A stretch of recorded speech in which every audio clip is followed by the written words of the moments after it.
Hey dudes, and welcome back to The Bants. As always, I am your host, The Bants, and it's the middle of the week, so it's time for our second What's Happening in Fashion this week, so let's just get right into it. And first up, we have our headlines for the day. And in our first headline for the day, and God, this is stupid. I don't even know why I'm talking about this. But Balenciaga just announced that their Croc platforms that went on pre-order are completely sold out. Does this surprise me? No, it actually doesn't. Why? Because people are fucking stupid. If you're just coming into fashion or you've been into fashion for a while and you just can't understand why people don't take it seriously, blame these people. God damn it, Dema, I hate you so fucking much. Then, in much lighter and much better news, Chris Gibbs, owner of Union LA and formerly Union New York, just announced that he is going to be opening a Union Tokyo sometime this April. And in all honesty, absolute props to him on that. If you never had a chance to get out to Union NY when it existed, I would definitely try and make a trip out to Union LA if you ever get the chance. As far as streetwear companies and brick and mortars go, it has always been one of, if not the most defining stores in America for a long time. And now not only is Tokyo getting access to such a cool environment, but their opening collaborations are on point as well, featuring brands such as Neighborhood, Dub Taps, OAMC, Alyx, Artist Cause, and many others. So definitely going to be fun, to say the least. And good news for Chris Gibbs, too, because God knows somebody in Japan will actually buy his in-house clothing line, no matter how shit it is. Alright, and with that, let's move on to our art stories for the day. And first up, and definitely one of the more fun stories we've had in a while, Benzac denim developers just announced their 6-inch waist jeans, perfect for fitting in the palm of your hand or for being a nice little desktopper. So if you are interested in that, I would definitely check this out. Then Juxtaposed interviewed Sofie Ramos in regards to some of her new artwork and one of her upcoming shows in San Francisco later this month. So if you're interested in learning more about her or her art, I definitely check this out. And lastly, Gil Bruvel showed off some of his new pieces for his exhibit in Houston, Texas later this month. And in all honesty, as far as if you want to call it three-dimensional art or some kind of hybrid sculpture slash art piece, definitely interesting, and if these look cool to you, I would definitely take a look at these as well. Alright, and then moving on into fashion, Heliot Emil just showed off some of his fall-winter 2018 line in his newest runway show, and in all honesty, he definitely came through with it.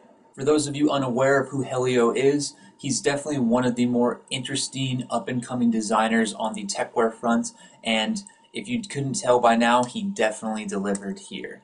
Very interesting designs, some new ideas that haven't really been seen in techwear before, and my personal favorites are definitely some of the more asymmetrical designs, the one-off designs, definitely something you see a little bit in the more Japanese-inspired designs in techwear, but I don't think they've ever been kind of incorporated this nicely or this differently. So if any of that does sound interesting to you, I would definitely check out this runway show. Very interesting overall. Then Guerrilla Group showed off their Spring-Summer 2018 lookbook, and I think it was an interesting deviation to say the least. As we've seen with a decent amount of techwear companies over the last couple months, we've seen them start to deviate, I guess is the best word, into something a little bit more different, a little bit more vintage, military wear, anarchist core, whatever you want to call it. And you can definitely see that Guerrilla Group has jumped on this train as well. Aside from the denim pieces they showed off over the last couple months, there are some very interesting designs in here as well. Although in all honesty, even though as great as GG's lookbooks are, they aren't necessarily always the best lit. So I would definitely like to see these more in-depth and more up close, and hopefully we'll get to see them soon.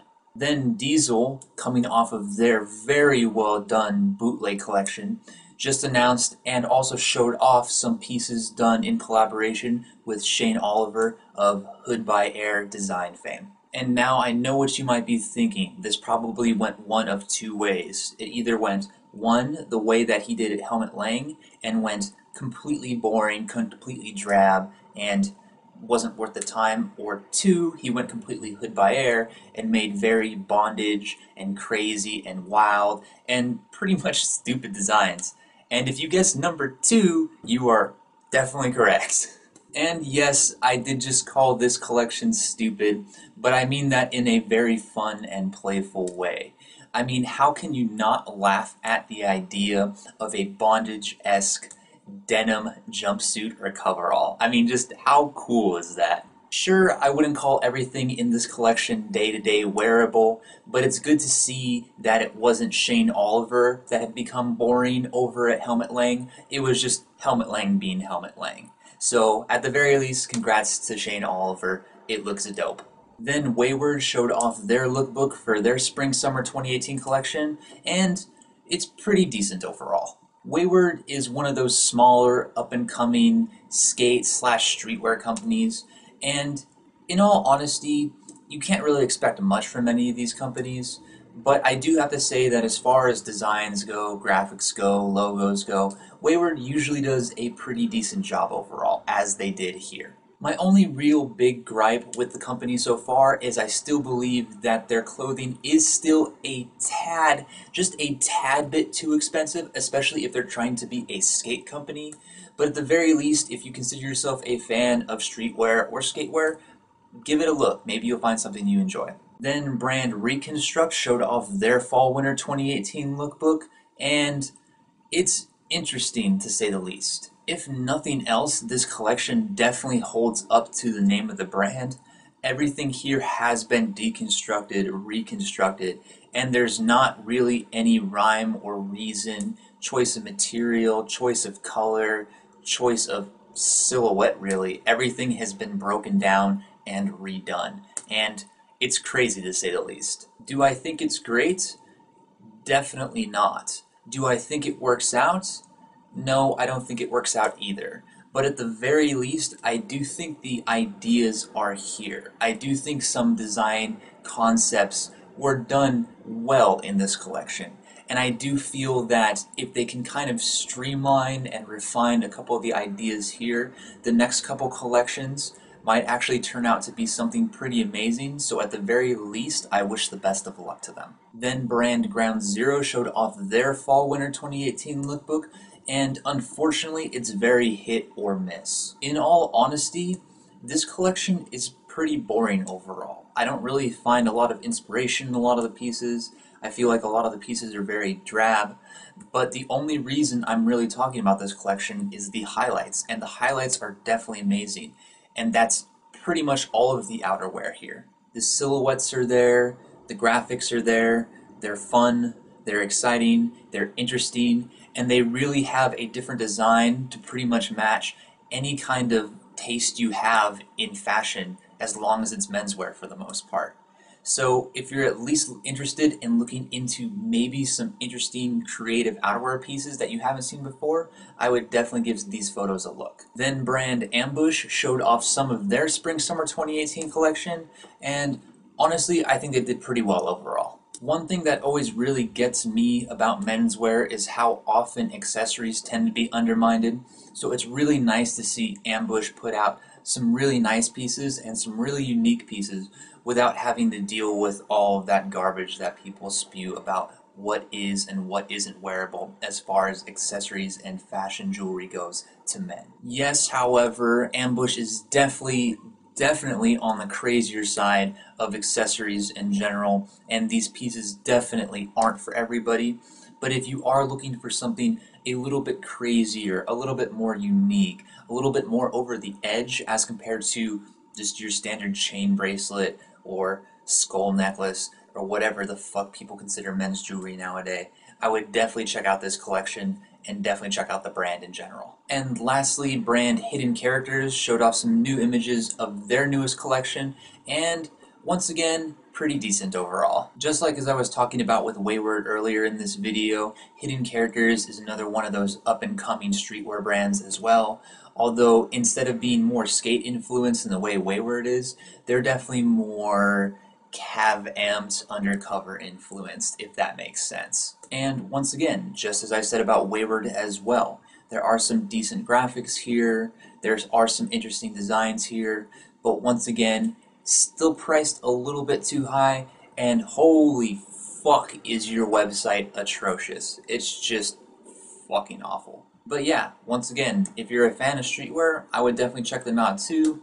Maybe you'll find something interesting here as well. Alright, and with that, let's move on to our articles for the day. And first off, Grail sat down and had a quick little interview with Matthew Williams of Alyx fame. So if you're more interested in some of his thoughts and his designs and his styles from the current season, I would definitely go give this quick one a read. Then Grail did another very in-depth history of Alden Shoe Company. So once again, if you are a fan of history of fashion or maybe just footwear in general, I would definitely give this one a look at as well. Then the New Yorker put out a very nice article detailing a little bit of the past relationship Polo Ralph Lauren has had with streetwear and hip-hop and things around that, really, for the most part. And it's very interesting to see just how they felt about certain things as opposed to the community. And if this article is very interesting to you, I would definitely check out the mini doc that I believe Complex just put out a couple weeks back. I did talk about it in one of the previous Whiffs. So yeah, if this is your thing, I would definitely read this and watch that as well. Then Grail put out a selection of their favorite Vault by Vans releases, and honestly, I don't think they did a really good job with it. Yes, if you are new to Vans, I would definitely check this out as an introductory piece. But if you really dive into the 10 plus years that is the special editions, the Vault by Vans, there are definitely some more interesting pieces out there. But once again, if you're new to this side of it, I would definitely at least check this article out too. And lastly, High Snobiety put out a very in-depth and nice article on the history of Japanese brand Mizuno. So once again, if you're a fan of history of fashion, specifically in this case, more Japanese brands, more activewear brands, I would definitely give this article a read as well. Alright guys, and with that, we have reached the end of our second Whiff for the week. As always, I hope you guys have enjoyed, and if you want to read any more articles, see any more photos, I've linked all the articles down in the description that I talked about today. And just a quick heads up about the Fashion Week that is currently going on right now.